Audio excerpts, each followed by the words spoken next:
अगर action movie में sound effect ना हो तो ये लोगों के लिए बहुत ही बोरिंग बन जाएगी। लेकिन क्या आप ये जानते हैं कि एक्शन मूवी में यूज होने वाले साउंड इफेक्ट्स आखिर कैसे बनाए जाते हैं? आइए जानते हैं। आपने फिल्मों में अक्सर बोन ब्रेकिंग के कई सीन देखे होंगे, जिससे ये आर्टिस्ट सब्जियों और अखरोट को तोड़कर कुछ इस तरह बनाते हैं। वैसे ही तलवारबाजी के साउंड इफेक्ट्स को आर्टिस्ट के द्वारा कुछ इस तरह से बनाया जाता है।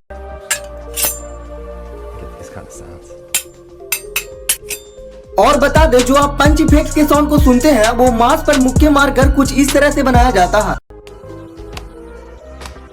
इसी तरह के अमेजिंग फैक्ट्स के लिए हमारे चैनल को सब्सक्राइब कर लें।